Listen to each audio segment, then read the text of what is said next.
Good morning, good afternoon, wherever you may be on this wonderful day. Thank you for choosing to make chemistry part of your day. It always is, but it's nice when you make the conscious choice to do that. So, one learning objective here, I want you to be able to draw Lewis dot structures. I know 3 different ways of teaching this. I'm going to try this. I think it's the best of the 3. A little different than what you might have seen in my skeleton notes and how I used to teach this, but we're going to go with what I would call a formal charge approach. So, I'm just going to do a bunch of examples here, and we'll explain how to do things as we go. So, if we had to draw the Lewis dot structure for something like CO2 or carbon dioxide, first thing I want you to do is run and get your friend the periodic table. And you're going to say, Dr. Wirgo, that is silly. I don't have to run to get a periodic table. I don't leave home without one. I have it with me.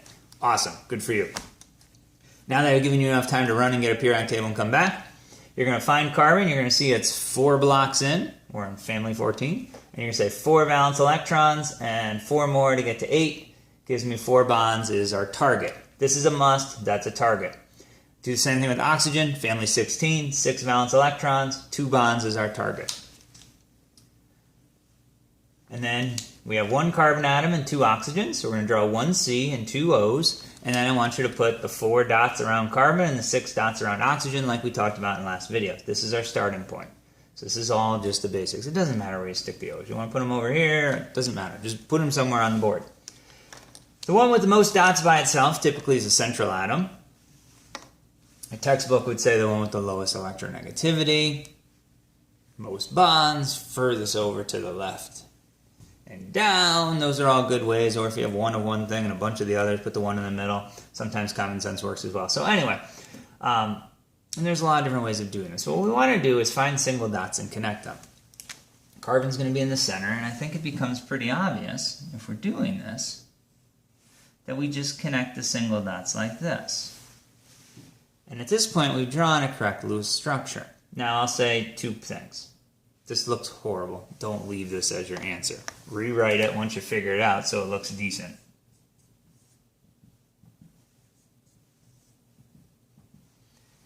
And that would be our actual answer. But as far as trying to figure out what's going on, and I'm going to draw some of these where I draw them very nice and neat, and other of these where I'm going to make a little bit of a mess, just to show you, things happen, you plan it out, and you draw it out, and then you redraw it nice. Redraw it nice. Do not leave this. Draw it this way on a test, or homework, or whatever, or for any class.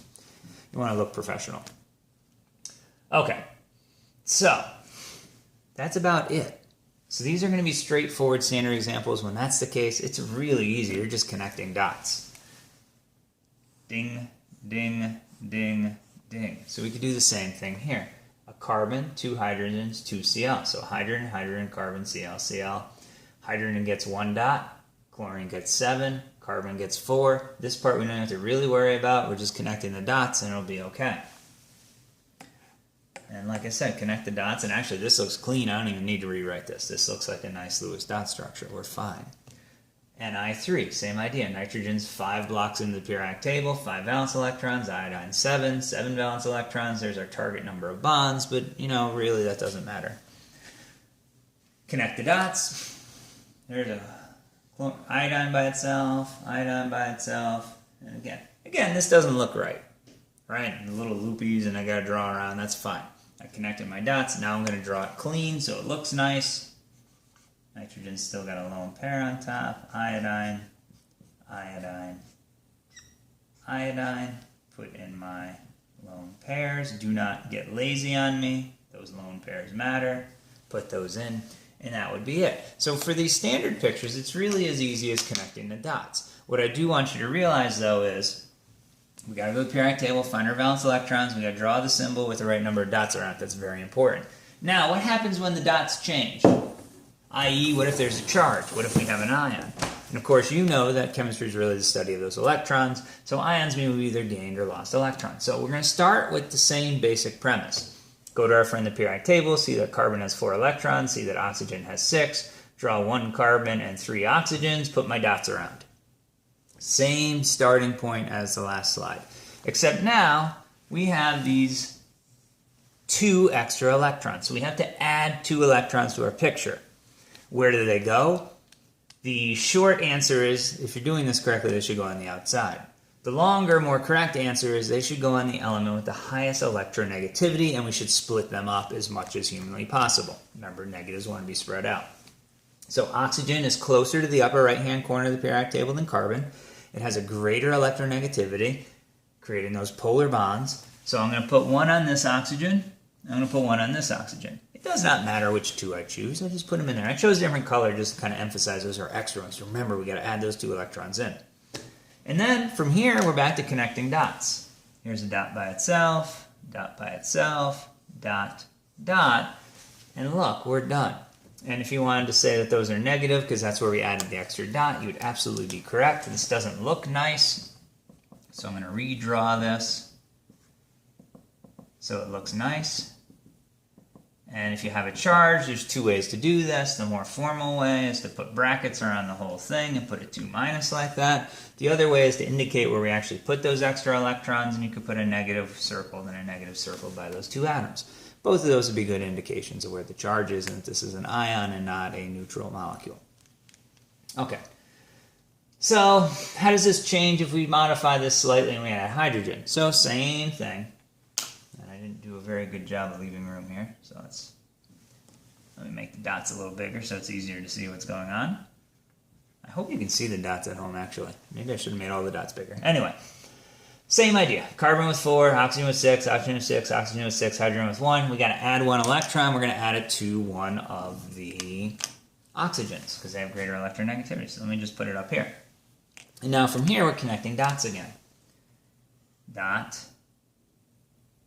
dot, dot. And now we get into a little bit of a conundrum. If I try to stick the hydrogen on the carbon, we notice this has nowhere to go. So that's a bad move. Hydrogen typically is on the outside, so I'm going to put that in last. So do the hydrogen dots last when you do a picture. So I have a dot here. That's good. And then I'll connect the dot here. And again, we have all the right connections. This picture's right.